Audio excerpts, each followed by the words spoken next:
Most people will never know this. They'll share their home with a cat for years, sometimes a decade or more, and never once realize that their cat was apologizing to them. Not once. Not because cats don't say sorry, but because they say it in a language most humans have never been taught to read. And the worst part? What? Some of the most common things you do when your cat tries to apologize actually make things worse. In TS video, I'm going to show you 7 secret signs your cat uses to say sorry. Signs that are happening in your home right now, and what they mean when they do. Stay until sign number 6, because that one changes everything. Here's something almost nobody tells you about cats. They are not emotionally simple animals. For a long time, science assumed that cats were solitary, indifferent creatures with no real social intelligence. But over the last 2 decades, research has completely changed that picture. Cats do form emotional bonds. They do experience social stress. And when those bonds are disrupted, when tension enters a relationship they care about, they feel it. And more importantly, they try to fix it. The problem is how they fix it looks nothing like what we expect. When humans apologize, we use words. We explain ourselves. We reach out. We make eye contact.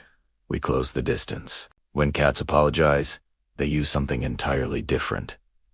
They use body language, scent, proximity, and ritual. Tools that have existed in feline communication for thousands of years. And the reason most owners miss these signals completely is because we were never taught to look for them. Sign number 1 is the slow blink. If you have ever scolded your cat, raised your voice, moved them off the furniture, or showed frustration, and then caught them staring at you, followed by a slow, deliberate closing of their eyes, you just witnessed a feline apology. Here is what is happening inside your cat's brain in that moment. When tension enters the room, your cat's stress response activates. Their instinct tells them to flee, to disappear, to create distance from the threat. But instead of running, they stay. They look at you, and they close their eyes. Think about what that actually means. A predator is choosing to go temporarily blind in front of something that frightened them.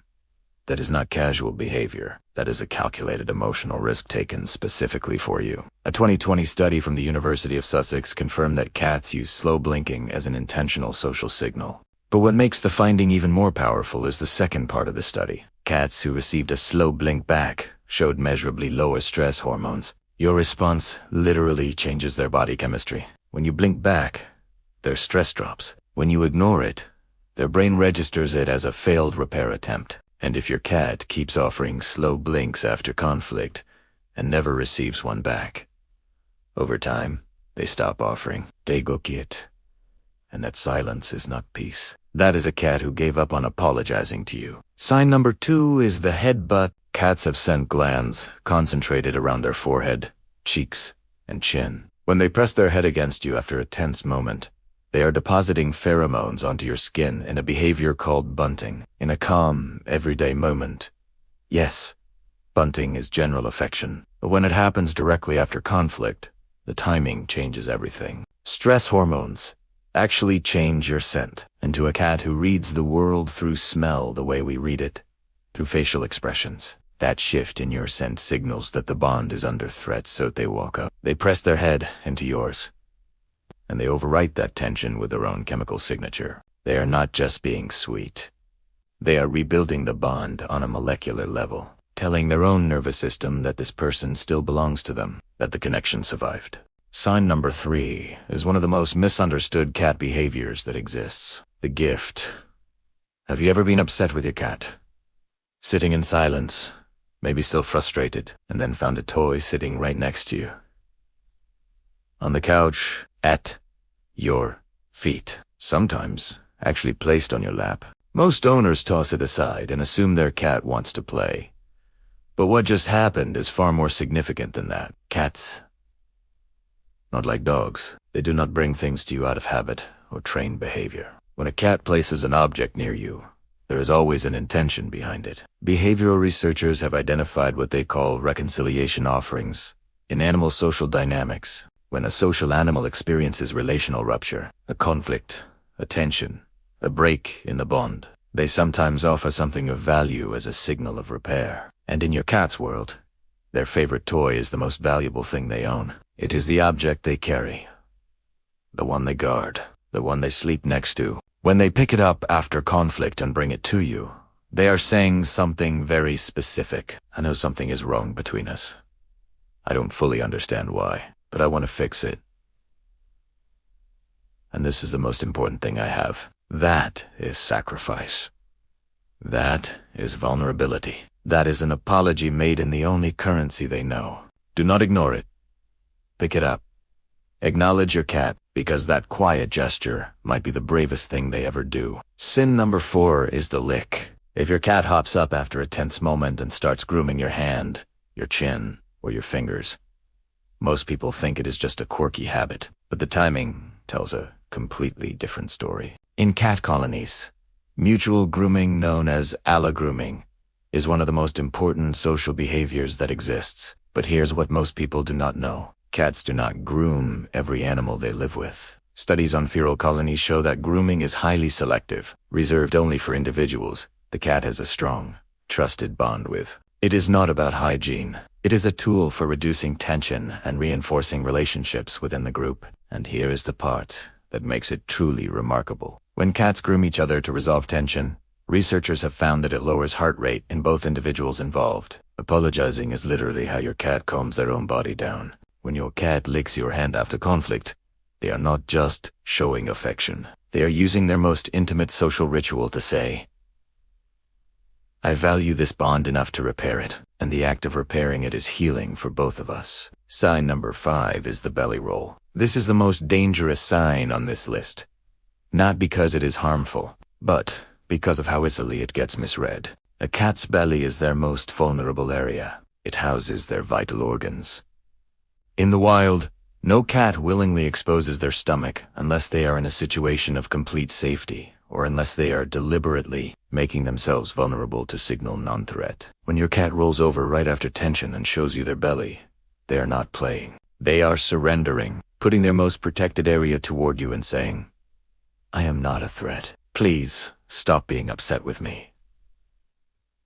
And here is where the danger comes in. Most owners see the belly and instinctively reach down to touch it, and the cat swipes or bites. And suddenly the owner thinks the cat was being manipulative. But the cat was never asking to be touched. They were asking to be forgiven. Touching the belly in that moment violates the very vulnerability they just offered. To the cat, it feels like a betrayal of the trust they were trying to rebuild. So what do you do instead? Stay calm.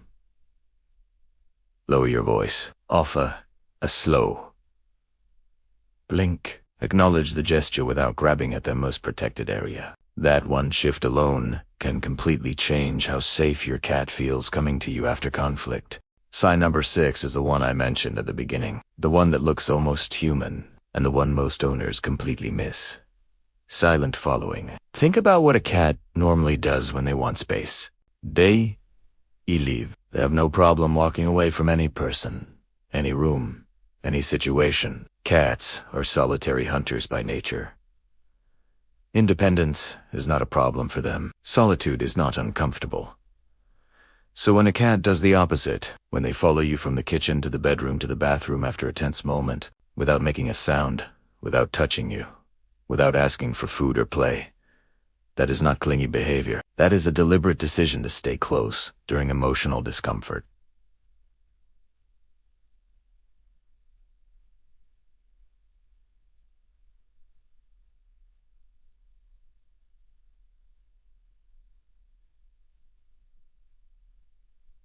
Behavioral researchers describe this as proximity maintenance. It is a strategy observed in bonded primates after conflict. Instead of vocalizing or making direct contact, the individual reduces distance and simply waits. They are saying, I am not going to force this.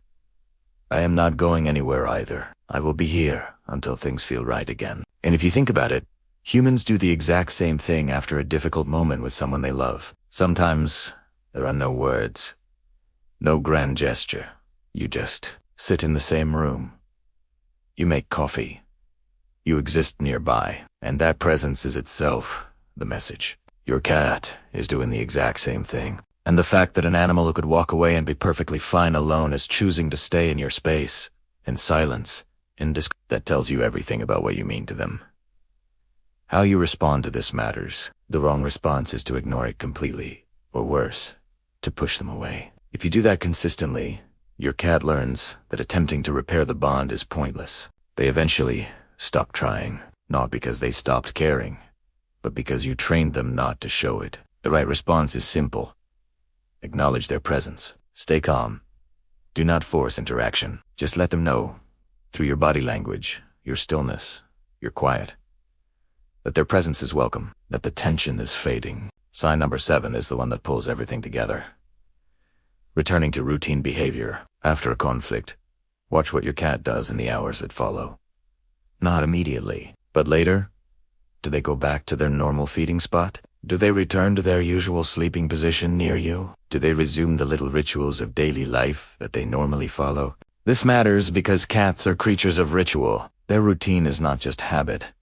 It is their framework for safety. When something disrupts their world, a conflict, a shift in your emotional state, a break in the relational bond, their routine breaks down too. When they return to it, they are signaling something specific. The threat is gone. The bond is intact. Things can go back to normal. A cat who is still genuinely distressed does not return to routine. They hide. They stop eating properly. Stay away. But a cat who crawls back into their usual spot next to you at the end of the day, who goes through their regular pre-sleep grooming ritual while sitting beside you, who wakes you up at the same time they always do in the morning, that cat is not ignoring what happened. That cat is forgiving you.